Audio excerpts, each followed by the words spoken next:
Now, a Sky One exclusive with Michael Owen. Michael Owen! That is Michael Owen! Michael Owen is back. I'm fitter and stronger than I ever was. Within the space of 4 days in September 2007, with 3 crucial goals for England, he showed that once again he's one of the most lethal finishers in the world. You always say to yourself, this injury is going to be a blessing in disguise, and perhaps you're trying to kid yourself, but genuinely I do think it was a blessing in disguise. A devastating injury in the 2006 World Cup finals has meant that this past year has been one of the most challenging of his career. We follow Michael through his highs and lows on his journey back to fitness. He joins me for the hard stuff and beats me, but it's only because I'm worn out. As he embarks on realising a personal dream. Do I have to be kind to him or not? We spend time with his family and get a glimpse at his off-field activities. We don't need many of them. This is a year in the life of Michael Owen. It isn't a case of just rehabilitating the knee, it's a case of rehabilitating the whole person.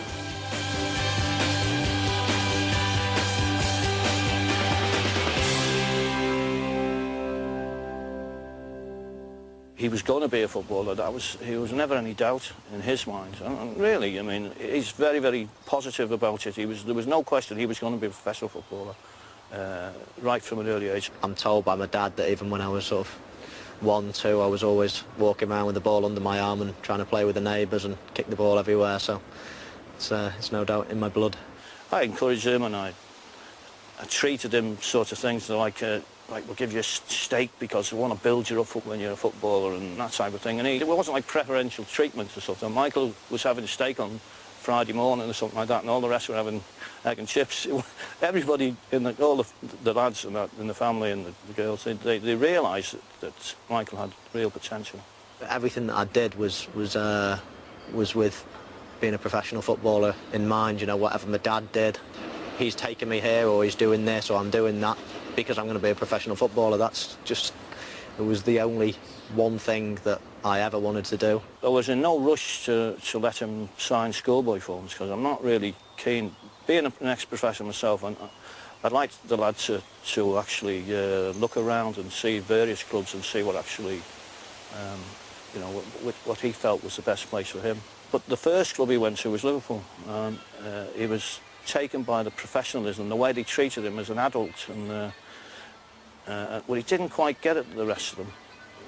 And at the end of the day, he went where he wanted to go, and that was Liverpool.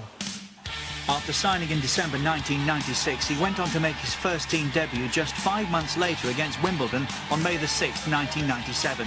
Even then, scoring a trademark Owen goal. He went on to score 23 goals in his first full season at the club. He became the rising star of his generation and an instant Liverpool hero. My heart was in Liverpool. I was a big Liverpool supporter then. All the players were my heroes, and yeah, I was never going to be any other club, really. England manager Glenn Hoddle was so impressed with the young striker that he chose him for his '98 World Cup squad in France. And after scoring against Romania in the group stages at aged 18, he burst onto the world stage in San Etienne when England played Argentina, scoring arguably the goal of the tournament and one of England's most celebrated ever. Oh, it's a wonderful goal!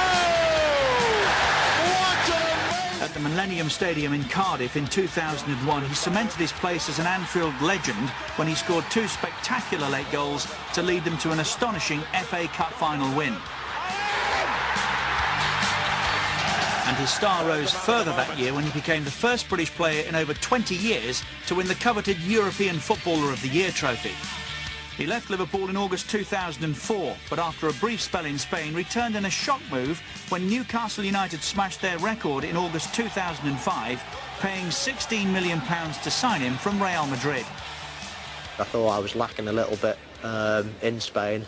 I wasn't getting up in the morning getting really excited about my football, as I was when I was at Liverpool, and I knew that this place, with the passion the fans have, I knew that would rekindle my flame for getting up in the morning and looking forward to playing in the Premier League.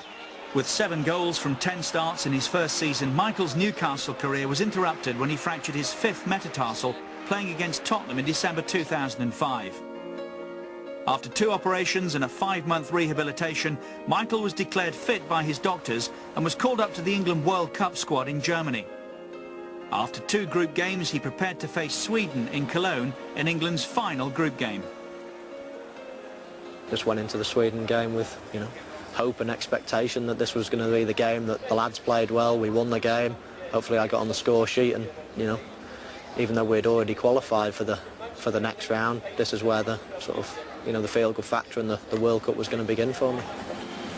I can remember the whole morning sort of feeling nervous but really quite positive that this was going to be the game, you know, something big was going to happen. And I think it was the first game that he played with Rooney, so I just had it in my head that it was going to be a good game.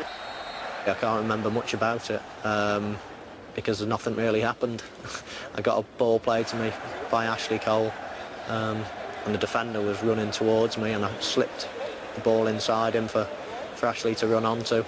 As I passed the ball, a funny feeling sort of came into my leg, as if to say, you know, I didn't remember how to put my foot down in a way, and people talk about divots and all these things on the pitch, but there was none of that. And as I've planted my foot, the worst thing that has happened, and my knee has give way. I thought, oh no, this is bad. And I remember I just burst into tears, which sounds really soft, but I think because the whole day, the emotion that, you know, had been building up, and then for something like that to happen, I think I just burst into tears. We were behind, he didn't look anything. And then next second he's crawling off the pitch, and I thought, oh my God, so what the heck's he done? And then it was obvious he'd done something very, very serious. So we managed to get down to the England dressing room to go and see him, and there he was, lying with all ice and everything. I felt so terribly sorry for him. I mean, not again, you're thinking, not again, why? He's such a lovely lad, he's such a nice boy, why is this happening to him? Why, you know, injury after injury after injury, and it's just hard to believe, really.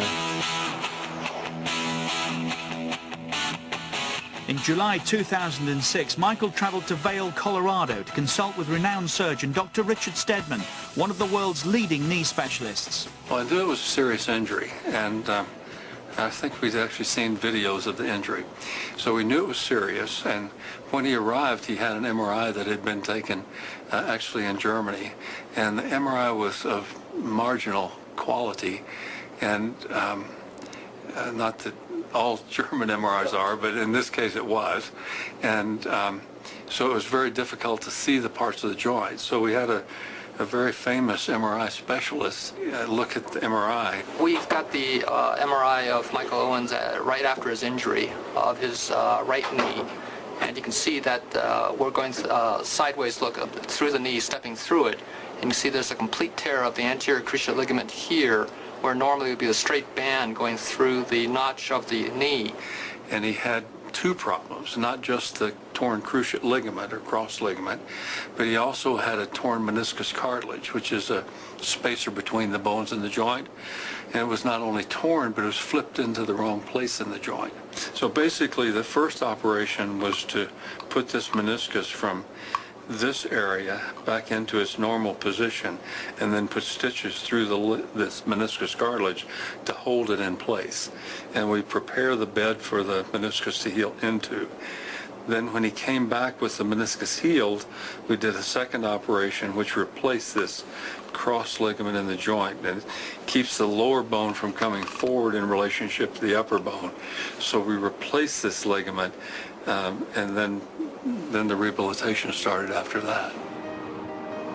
So in September 2006, after his second successful operation, Michael travelled back to Newcastle to start his lonely trek back to fitness. The last time before this, I remember him being out with a hamstring injury, and he was murder. I mean, he was really difficult to live with. And so when this happened, I was thinking, oh God, you know, this is going to be a tough ride. But I have to say, he's been remarkably positive and like normal, really. And I'm sure that's probably because of the, you know, with a start in Manor House, and he's got another interest, and he's got something else to sort of feel passionate about, you know, alongside football.